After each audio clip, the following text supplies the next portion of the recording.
யானை ஊருக்குள்ள வருது. என்ன நடக்க போகுது வாங்க பாப்போம்.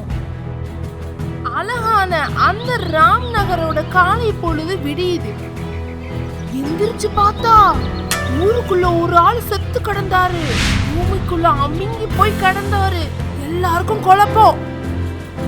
இன்னொரு வயக்காட்டுல எல்லா வாழை மரமும் தென்னை மரமும் சாஞ்சு கிடந்தது. என்ன நடக்கும்னா ராத்திரி ஆனதும் யானை ஊருக்குள்ள வரும். அத பார்க்கவே பயங்கரமா இருக்கும். எதிர்த்து வர மக்களை தூக்கி பறக்க விட்டுரும். மக்கள் வாழ்ற வீடுகளுக்கு நெருப்பு வச்சிடும்.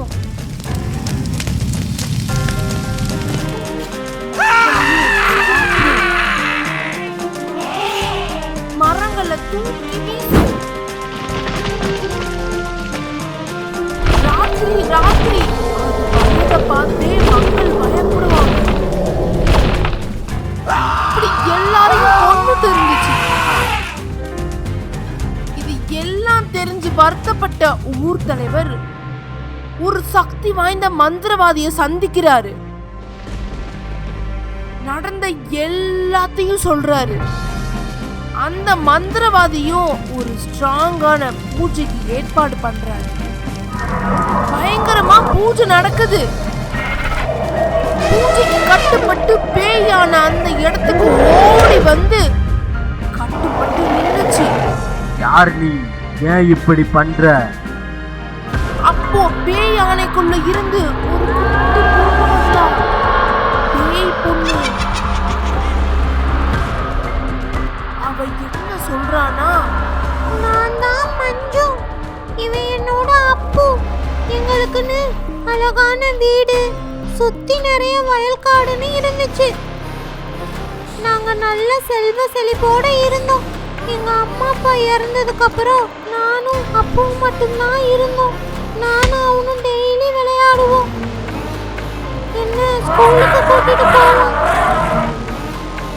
நாங்க சேர்ந்து விவசாயம் பண்ணுவோம். அதை சந்தைக்கு கொண்டு போய் வித்துட்டு அதுல வர காசுல சந்தோஷமா இருந்தோம். அப்போ எங்க ஊருக்கு ஒருத்தர் வந்தாங்க. பெருசா கடை திறக்கணும்னு ஆசைப்பட்டாங்க.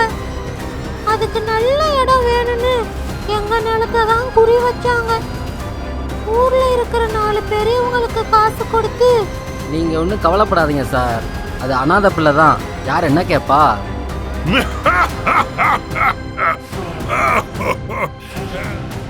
மறுநாளே என்னை கொன்னுட்டு ஆக்சிடென்ட்னு சொல்லிட்டாங்க.